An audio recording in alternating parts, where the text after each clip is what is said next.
नमस्कार दोस्तों, मेरा नाम है अंकित शुक्ला और स्वागत करता हूं मैं आपका आपकी अपनी पाठशाला शुक्ला जी की पाठशाला में, जहां पर आपको मिलेंगे आईआईटी जेईई से रिलेटेड फिजिक्स, केमिस्ट्री और मैथमेटिक्स के videos, live streamings, live doubt session, many more things. So guys, अगर आपने अभी तक चैनल को सब्सक्राइब नहीं किया है तो गाइस यार ये गलत बात है ना यार, सब्सक्राइब कर लीजिए क्योंकि 4 लेक्चर हो चुके हैं। और आपने अभी तक सब्सक्राइब नहीं किया तो बेल आइकन भी दबा लीजिएगा साथ में, और वीडियो अगर पसंद आए तो वीडियो को एक शेयर और लाइक जरूर कर दीजिएगा। तो चलिए शुरू करते हैं आगे। गाइज आपको याद होगा मैंने पीछे 4 लेक्चर पढ़ा चुका हूँ, तो आप उसमें एपी स्टार्ट हो गई थी, तो गाइज आप पीछे जा करके एपी के कुछ चैप्टर्स पढ़ सकते हो, रिवाइज कर सकते हो। देन आफ्टर आप इसको सीखोगे तो और अच्छे से समझ में आपको आएगा। ओके, तो चलिए स्टार्ट करते हैं। तो गाइज सबसे पहले हमारे पास स्क्रीन पे जो हमारे पास क्वेश्चन है वो ये है कि if the fourth power of the common difference of an AP with integer entries is added to the product of any four consecutive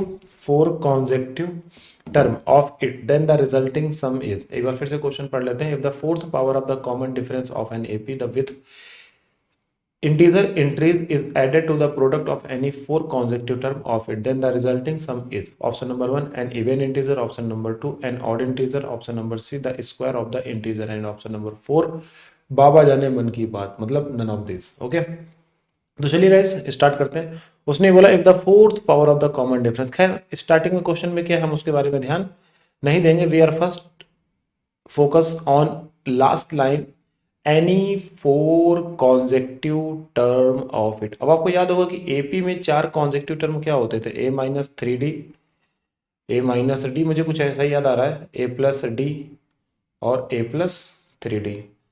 okay, तो ये हमारे एपी के क्या थे, 4 टर्म थे, ए माइनस 3डी, ए माइनस डी, ए प्लस डी और ए plus 3डी।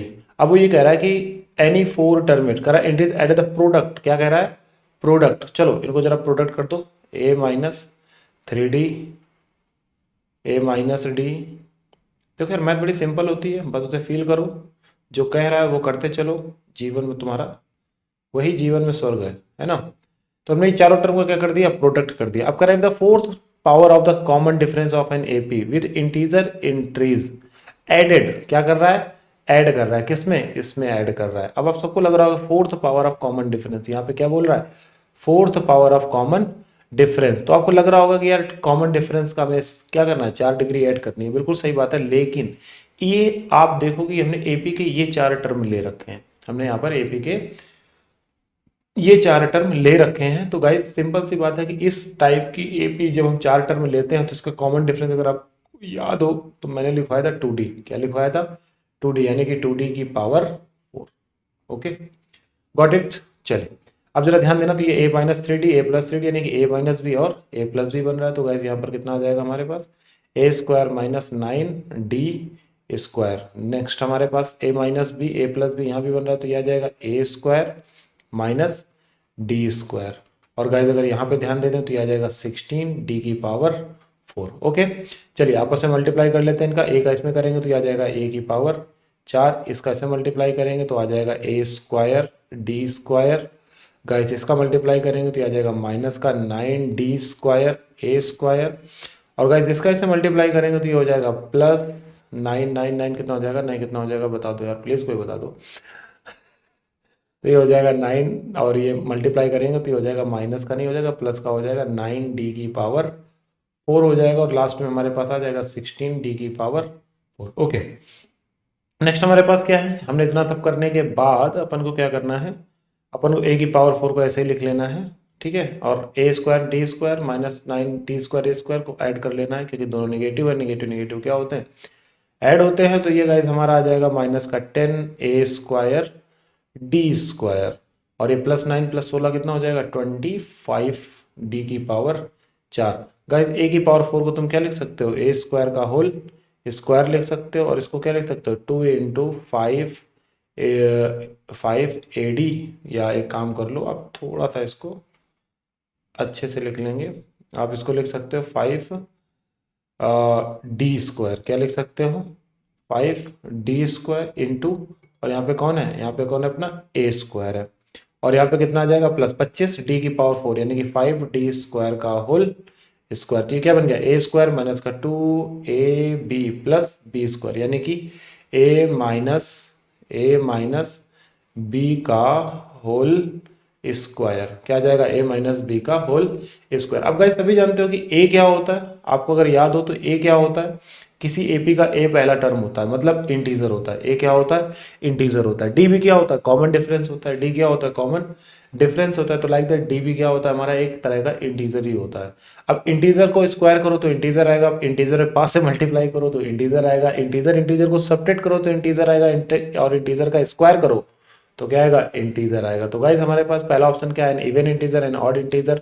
तो यार इसको सॉल्व करने पे ऑड आएगा या इवन आएगा, ये जस्टिफाई यहाँ पर नहीं हो रहा है। आप देख सकते हो कि यहाँ पर हमारे पास ओवरऑल जो पूरी पिक्चर है, ओवरऑल जो पूरी पिक्चर निकल रही है, ये इस पिक्चर में कहीं पर भी ये जस्टिफाई नहीं हो रहा है कि इसका सोल्यूशन क्या आएगा, ऑड आएगा या इवन आएगा। तो क्या आ रहा है आंसर हमारा, the square of the integer. अब जो भी इंटीजर आएगा उसका क्या हो रहा है, स्क्वायर हो रहा है।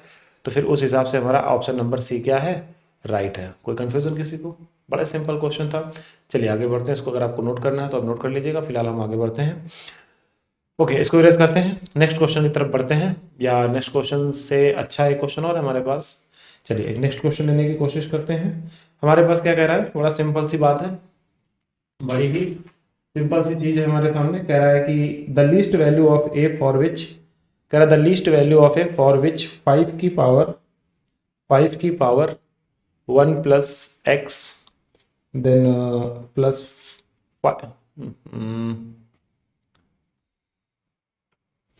नेक्स्ट क्वेश्चन हमारे पास है, करा 5 की पावर 1 प्लस एक्स प्लस 5 की पावर 1 माइनस एक्स कॉमा ए, कॉमा क्या है, ए बाई 2, कॉमा क्या है, ए बाई 2। और यहाँ पर हमारे पास है 25 की पावर एक्स और प्लस 25 की पावर माइनस एक्स। ठीक है, करा व्हाट ए की वैल्यू बतानी है हमें, क्या बतानी है, ए की वैल्यू बतानी है। मैं क्वेश्चन को नोट नहीं कर पाया, मेरे नोट्स में क्वेश्चन है।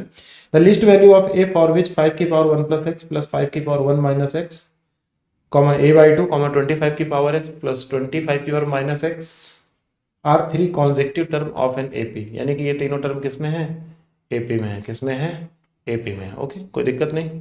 अब अगर ये तीन टर्म एपी में है तो फिर यार कोई दिक्कत नहीं है अपने पास, क्योंकि एपी की कंडीशन हम सबको पता है कि एपी बड़ा ही गरीब सा है। एपी कैसा है, बड़ा ही गरीब सा है। क्या जानता है, 2b is equal to a plus सी।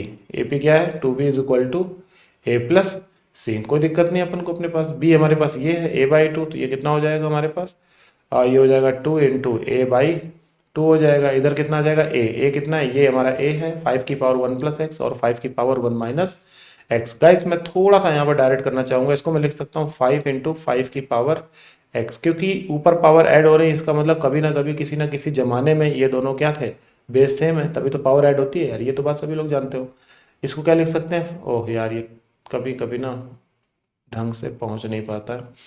तो इसको हम क्या लिख देंगे यहाँ पे प्लस, और यहाँ पे क्या लिखेंगे 5 की पावर, यहाँ पे क्या था 1 और माइनस एक्स, यहाँ पे क्या था 1 और 5 की पावर माइनस एक्स। तो गाइस हम इससे 5 कॉमन ले लेंगे, ये हो जाएगा 5 की पावर एक्स प्लस 5 की पावर माइनस एक्स। इसी तरीके से अगला टर्म हमारे पास 25 की पावर एक्स प्लस 25 की पावर माइनस एक्स है। लिख डालो 25 की पावर एक्स प्लस 25 की पावर माइनस एक्स। आपको याद होगा गाइस, इधर हमारे पास ए से ए कैंसिल, 2 से 2 कैंसिल हो जाएगा, हमारे पास कितना आ जाएगा, ए आ जाएगा। गाइस इसको थोड़ा सा स्क्रॉल कर लेते हैं और फिर हम लोग आगे बढ़ने की कोशिश करते हैं। गाइस हमारे पास ये आ जाएगा ए, तो ए इक्वल टू, अब आप इसको थोड़ा सा क्या कर दीजिए, थोड़ा इज्जत से लिख दीजिए। इज्जत मीन्स ये है कि इसको हम लिख सकते हैं 5 की पावर x प्लस 1 अपॉन 5 की power x। Okay guys, next हमारे पास आ जाएगा 25 की पावर x प्लस 1 अपॉन 25 की पावर x। ये हमारे पास इसको एक इसको ओपन फॉर्म में हमने यहाँ पर लिख लिया। अब गाइस आपको ये पता हो, शायद ना पता हो, मैं आपको बता दूं कि a प्लस 1 अपॉन ए जो होता है ये हमेशा ग्रेटर और इक्वल टू क्या होता है, 2 होता है। ग्रेटर और इक्वल टू क्या होता है, 2 होता है। समझ रहे हो मेरी बात, ये कहानी कैसी होती है, हमेशा ग्रेटर और इक्वल टू क्या होती है, 2 होती है। अगर आप इस बात को नहीं जानते हैं तो बच्चा बच्चा जानता है, इस बात को आप जानते ही होंगे। a प्लस 1 अपॉन ए का मतलब जो नंबर उसी का रेसिप्रोकल का सम ग्रेटर और इक्वल टू क्या होता है, 2 होता है। बात समझ रहे हैं आप मेरी, ओके चलिए 2 या 2 के इक्वल होता है। तो सीधी सी बात है कि ये जो वैल्यू हमारे सामने लिखी हुई है ये भी कैसी होगी, ग्रेटर और इक्वल टू 2 होगी। यानी कि 5 की पावर x प्लस 1 अपॉन 5 की पावर x कैसा होगा, ग्रेटर और इक्वल टू 2 होगा। अगर मैं दोनों तरफ पास से क्या कर दूं, मल्टीप्लाई कर दूं, क्या कर दूं, 5 से मल्टीप्लाई कर दूं तो इधर बन जाएगा 5, इधर बन जाएगा 5 की पावर x, इधर बन जाएगा 1/5 की पावर x, और ये हो जाएगा ग्रेटर और इक्वल टू 10। कितना हो जाएगा, 10। गाइज इसी तरीके से अगर मैं इसको देखूं तो सिंपल सी बात है, आप वही बात बोलने वाले हो मेरे साथ में कि सर 25 की पावर 25 की पावर 25 की पावर x प्लस 1/25 की पावर x भी कैसा होगा, ग्रेटर और इक्वल टू 2 होगा। दोनों को ऐड कर दो, जैसे ही ऐड करोगे तो ये बन जाएगा हमारे पास 5, और यहाँ पे बन जाएगा 5 की पावर x, 5 की पावर x, और यहाँ बन जाएगा प्लस 1/5 की पावर x, ये बन जाएगा प्लस, ये बन जाएगा 25 की पावर x प्लस 1/25 की पावर x, और ये बन जाएगा ग्रेटर और इक्वल टू 10 प्लस 2। अगर आपको याद हो कि ये वैल्यू किसके इक्वल है, ए के इक्वल है, अगर नहीं पता है आपको तो मैं एक बार दिखा देता हूँ। ये वैल्यू किसके इक्वल है, ए के इक्वल है। देख सकते हो आप यहाँ पर कि ये वैल्यू किसके इक्वल है, ए के इक्वल है। किसके वैल्यू इक्वल है, ए के इक्वल है। समझ रहे हो ना इस बात को, ये वैल्यू हमारी ए के इक्वल है, तो हम इसको उस तरीके से लिख लेंगे, ठीक है।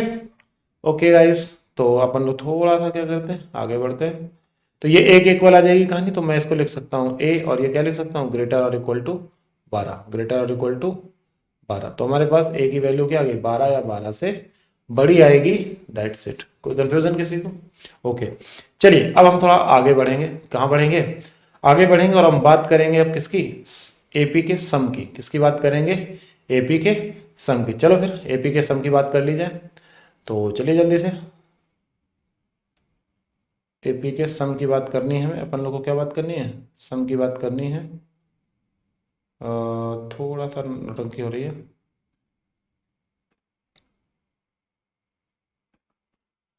ये क्या हो रहा है, अरे क्यों भाई, क्यों खेल रहा है।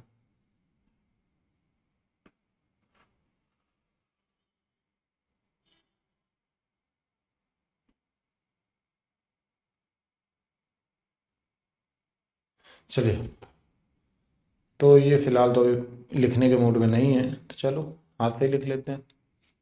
तो सम ऑफ एपी, अगला हमारे पास हेडिंग क्या है, सम ऑफ एपी। कभी कभी ना चीज़ें खेलने लगती है अपने साथ भी। पानी पी लें यार, कंटिन्यू बोल ही रहे हैं यार तब से, है कि नहीं। पानी भी खत्म हो गया।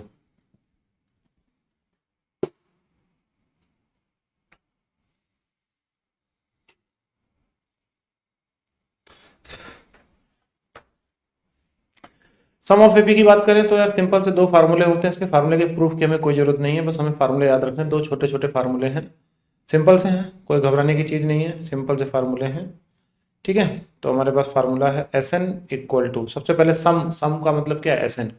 सम को रिप्रेजेंट करते हैं किससे, एस एन से रिप्रेजेंट करते हैं। किससे रिप्रेजेंट करते हैं, एस एन से रिप्रेजेंट करते हैं। तो एस एन इक्वल टू हमारे पास हो जाता है n upon two, n upon two, two a plus n minus one into d, और इसको ब्रैकेट क्लोज।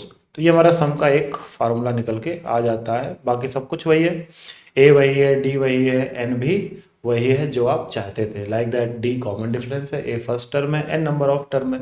आई होप कि आपको ये बात समझ में आ गई होगी जो मैं कहना चाह रहा हूँ, आप उस बात को समझ रहे होगे। आई होप आप समझ रहे होगे, ठीक है। ओके, नेक्स्ट हमारे पास कहानी क्या है, बड़ी सिंपल सी कहानी है कि सम ऑफ एन टर्म क्या निकला, S n equal to n by two, और यहाँ पे आ गया two a plus n minus one into d. Very simple. अब अगर मैं तुमसे बात करूं इसी फार्मूले में n by two, two a को मैं ए प्लस ए लिख दूं, क्या लिख दूं, a plus n minus one into d लिख दूं, तो आप कह सकते हो सर ये तो एल के इक्वल है। किसके इक्वल है, एल के इक्वल है। तो क्या सर एन टर्म के सम का फार्मूला क्या ये भी लिख सकते हैं क्या हम लोग, ए प्लस एल। मैंने कहा यस, आप ऑफकोर्स बिल्कुल लिख सकते हो कि अगर हमें किसी सीरीज का लास्ट टर्म पता है, पहला टर्म पता है, नंबर ऑफ टर्म पता है, तो हमें इस फार्मूले की तरफ जाने की कोई ज़रूरत नहीं है। और वैसे भी आप नहीं जा पाओगे क्योंकि हमें डी नहीं पता है। तो फाइनल सी सिंपल सी बात यही है, सभी बातों का जो मतलब है वो ये है कि यहाँ पे जो एल होता है वो लास्ट टर्म होता है, वो हमें पता होना चाहिए। देन आफ्टर उसके अकॉर्डिंग ही हम इस फार्मूले का यूज़ कर सकते हैं, अदरवाइज ये फार्मूला हमें यूज़ करना है। तो गाइस चलिए इस पर एक क्वेश्चन देखते हैं, देन हम लोग क्या बढ़ते हैं, आगे बढ़ते हैं। चलिए इस पर एक क्या देखते हैं, क्वेश्चन देखते हैं, फिर हम इस पर क्या बढ़ते हैं, आगे बढ़ते हैं। अपने पास एक क्वेश्चन है, सिंपल सा क्वेश्चन है। क्वेश्चन हमारे पास, एक सेकंड रुकिएगा, क्वेश्चन हमारे पास है। यार क्वेश्चन याद रखना बड़ी दिक्कत हो जाती है ना, बाकी तो कोई दिक्कत नहीं है, क्वेश्चन की केवल याद करने की प्रॉब्लम फंस जाती है, तो कोई दिक्कत नहीं है, अपने पास कर लेंगे, ऐसा कोई समस्या नहीं है। कह रहा है कि seventh term of an AP is 40, seventh term of an AP is 40, उसका जो सेवेंथ टर्म है वो 40 है। एक क्वेश्चन हमारे पास, एक एग्जांपल है, कह रहा सेवेंथ टर्म यानी कि T7 कितना है 40 यानी कि 40 है, कितना है 40 है, ओके। फिर कह रहा है कि the sum of the first 13 term is, find the sum of the first 13 term. हमें S13 निकालना है, क्या S13 निकालना है ना, हाँ S13 निकालना है, हमें क्या निकालना है S13 निकालना है, निकालेंगे यार S13, है कि नहीं। हमें T7 पता है, हमें T7 पता है, T7 क्या है 40 है, हमें S13 निकालना है।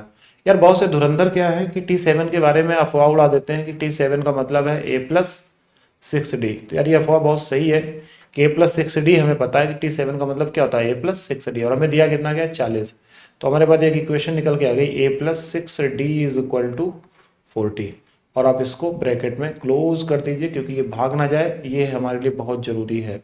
ओके गाइज, तो चलो थोड़ा सा आगे बढ़ेंगे। अब करा मैं S13 निकालो, क्या निकालो S13 का मतलब आप समझ रहे हो ना, आई होप कि आप बात समझ रहे हो यार, इसमें छोटी छोटी चीज़ों को समझा करके यार, बार बार ले करके आप समझ रहे हो ना यार, कि उन्हीं चीज़ों को ले करके ये सब छोटी छोटी चीज़ें हैं, इन्हें हम क्या करते हैं S13 का मतलब क्या है 13 टर्म का सम, S13 का मतलब क्या है 13 टर्म का सम। तो गाइज 13 टर्म का सम हम निकालने की कोशिश करेंगे यहाँ पर। तो S13 का मतलब क्या है कि 13 टर्म का सम, S13 में यहाँ पता नहीं क्या बन गया ये, कभी कभी ना मैं लगता है कि मैं ही भगवान हूँ। एक मिनट इसको हटाओ पहले, चलो यहाँ पे लिख देते हैं S13, क्या लिख देते हैं S13। S13 का मतलब क्या है 13/2, समझ रहे हो 2a+13-1 × d। अब बहुत से बच्चे कंफ्यूज हो जाते हैं कि सर एक चीज़ तो समझ में आ गई हमको कि आप बता रहे हो कि फार्मूला बताया वो वाला, और यहाँ पर ए डी तो कुछ पता ही नहीं है। कोई बात नहीं, ए डी नहीं पता है, लेकिन जो लास्ट टर्म भी तो नहीं पता, इसलिए हम यहाँ पर फर्स्ट फार्मूला लगाएंगे। लेकिन यहाँ पर सीधी सी बात है कि अपन लोग को भी एक चीज़ नहीं पता, और वो क्या है कि अपन लोगों को नहीं पता है ए और डी की वैल्यू। तो ठीक है, जो हमसे करवा रहा है वो हम करेंगे, ठीक है। देन आफ्टर हमारे पास ये कितना आ जाएगा 13/2, और इधर आ जाएगा 2a+12d, कितना आ जाएगा 2a+12d। गाइस 2 कॉमन ले लीजिए, तो यहाँ पे आ जाएगा 13/2, आपने 2 कॉमन ले लिया तो यहाँ कितना हो जाएगा a+6d। ओहो, तभी तभी तभी तभी ये खेल खेल रहा था। चलो ठीक है, हम भी इसके साथ खेलेंगे, ये हमारे साथ खेल रहा है, हम इसके साथ खेलेंगे, कोई दिक्कत नहीं। ये अब कितना आ गया 2 से 2 उड़ा दो, यहाँ पर कितना आ गया 13, और इसकी वैल्यू क्या है आपको इक्वेशन नंबर याद करो 40, कितनी है 40, तो यहाँ पर रख देंगे 40, तो आ जाएगा हमारे पास 520, कितना आ जाएगा 520। आई होप कि आपको क्वेश्चन समझ में आ गया होगा। ओके, चलो आगे बढ़ते हैं, कहाँ बढ़ते हैं, आगे बढ़ते हैं। चलिए एक क्वेश्चन और लेने की कोशिश करते हैं। हमारे पास एक क्वेश्चन है, करा find the sum of terms which is, मतलब एक क्वेश्चन हमारे पास कह रहा है कि 100 कर 100 से लेकर के 1000 के बीच में, किसके बीच में 1000 के बीच में, इसके बीच में जो नंबर 7 से डिवाइड हो रहे हो या जो नंबर 3 से डिवाइड हो रहे हो, चलो मैं सिंपल सा ले लेता हूं, 3 से डिवाइड होने वाले, कि find the sum of terms which is, find the sum of terms between 100 to 1000 which is divided by 3। हमें वो टर्म का सम निकालना है जो किससे डिवाइड हो रहे हो 3 से डिवाइड हो रहे हो। क्या डिवाइड हो रहे हो, किससे डिवाइड हो रहे हो 3 से डिवाइड हो रहे हो। तो बड़ा ही सिंपल क्वेश्चन है यार, इतना भी टफ क्वेश्चन नहीं है। हमें 100 से एक, सबसे पहली चीज क्या है कि हमें 100 से 1000 के बीच में जो जो टर्म डिवाइड हो सकते हैं हमें उनके बारे में सोचना है कि कौन कौन से टर्म ऐसे हैं जो 100 से 1000 के बीच में 3 से डिवाइड होते हैं। तो मुझे ऐसा लग रहा है कि 3 से डिवाइड होने की जो शर्त होती है वो ये होती है कि हमें कोई भी नंबर 3 से डिवाइड तभी होता है जब उनके टर्म जितने भी डिजिट है, 2 डिजिट का है या 3 डिजिट का है या 4 डिजिट का है, जितने भी डिजिट का है उसका सम 3 से डिवाइड होना चाहिए। किससे डिवाइड होना चाहिए 3 से डिवाइड होना चाहिए। अब 100 का 100 तो डायरेक्टली नहीं डिवाइड होता, 101 का सम 2 आता है तो वो भी डायरेक्टली डिवाइड नहीं होता। एक आता है 102 आता है, क्या आता है 102 आता है जो कि 3 से क्या होता है पूरी तरीके से डिवाइड हो जाता है। तो सबसे पहला टर्म हमारे पास आएगा 102, क्या आएगा 102। अब सीधी बात है 3 से डिवाइड, तो सीधी बात है 102 में 3 ऐड कर दोगे तो कितना आ जाएगा हमारे पास वो हमारे पास आ जाएगा 105। 5 आ जाएगा। इसी तरीके से अगर हम पीछे और चले जाए तो कितना आ जाएगा 108 आ जाएगा। इसी तरीके से अगर हम बात करें 1000 के आसपास, तो 1000 के आसपास कोई ऐसा नंबर बताओ जो 3 से डिवाइड हो रहा हो। तो अगर आपको लग रहा हो कि सर 100 के पास 99 ऐसा था जो 3 से डिवाइड हो रहा था, तो इसका मतलब है कि सर 1000 से पहले 999 भी होगा जो 1000 से डिवाइड हो रहा होगा। मैंने कहा ये ऑफकोर्स यस यार, 999 3 से डिवाइड होंगे, तो इसका मतलब है कि यहाँ पे कौन आने वाला है 999 आने वाला है। कौन आने वाला है 999 आने वाला। वेरी सिंपल, ये हमारे पास सीरीज आ गई, ये हमारे पास क्या आ गई सीरीज आ गई। अब बस हमें इसी सीरीज का क्या निकालना है सम निकालना है। बस हमें 3 चीजें चाहिए, हमें चाहिए ए कितना है 102, हमें चाहिए डी हमें पता ही है कितना है 3 है, निकाल सकते हो यहाँ से भी, और 3 से डिविजिबल है, कहानी मतलब वही है। अब हमें चाहिए एन, क्या चाहिए एन। तो एन कैसे पता चले कि 102 से लेकर 999 तक कितने टर्म है कि नहीं। ये तो हमारे साथ खेल हो गया, हम क्वेश्चन के साथ खेल रहे थे, क्वेश्चन हमारे साथ खेल गया, कोई दिक्कत नहीं। अपन को पता है कि टी एन इक्वल टू क्या होता है a plus n minus one into d. T n हमारे पास क्या है 999, टी एन हमारे पास क्या है 999। इधर हमारे पास ए कितना है 102 प्लस एन माइनस वन, और डी कितना हमारे पास 3। 102 को इधर भेज दो तो 999 माइनस का 102 equal to n minus one और divided multiply by 3। Add subtract कर दो, यहाँ 7 बचेगा, यहाँ कितना बचेगा 909 बचेगा, और यहाँ कितना बचेगा 897 divide by 3 is equal to n minus one. Guys ये हमारे पास आ चुका है। 3 से अगर इसको हम डिवाइड कर देंगे तो इसको 3 से डिवाइड कर दीजिए, 3 2 जा 6, कितना बचा 2 बचा, 3 9 जा 27 और 3 9 जा 27, 299। एक बार फिर से डिवाइड कर लो, 3 3 जा 9 और 3 2 जा 6, 2 बचा 9 हो गया, 3 9 जा 27, 2 बचा 3 299। एन तो हमारे पास आ गया n minus one equal to 299। तो हमारे पास एन इक्वल टू क्या आ गया 299 प्लस वन। तो हमारे पास एन इक्वल टू आ चुका है 299 प्लस वन, यानी कि एन इक्वल टू हमारे पास आ गया 300। कितना आ गया 300 आ गया। कोई दिक्कत किसी को। चलिए, तो हमारे पास पता चल गया कि एन की वैल्यू हमारे साथ कितनी है 300 है। एन की वैल्यू कितनी है 300, यानी कि 300 टर्म होंगे जो 100 से लेके 1000 के बीच में होंगे, और जो 3 से क्या हो रहे होंगे डिवाइड हो रहे होंगे। अब हमें क्या निकालना है इनका सम निकालना है। क्या निकालना है इनका सम निकालना, जो कि बड़ा ही आसान है। एस एन इक्वल टू क्या होता है सभी को पता है कि एन बाई टू, यहाँ पे कितना हो जाएगा 2a plus n minus one into d. चलिए, एन की वैल्यू कितनी अपने पास है 300, कितनी है 300। तो हमारे पास कितना आ जाएगा 300, हमारे पास कितना आ जाएगा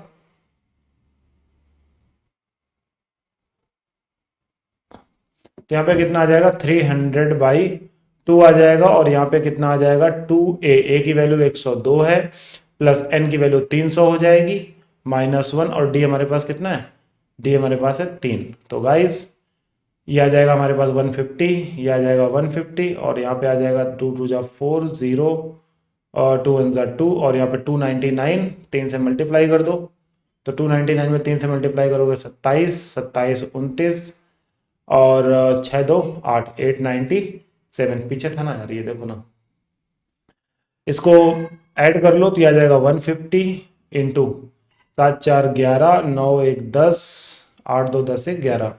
तो ये हमारे पास आ गया 1101 आ गया। कितना आ गया 1101 आ गया। ओके, तो ये हमारे पास क्या आ गया मल्टीप्लिकेशन आप इसका कर लोगे तो जो भी आ जाएगा वो आपका हो जाएगा सम। क्या हो जाएगा सम। तो गाइस कैसी लगी क्लास जरूर कमेंट करके बताएं।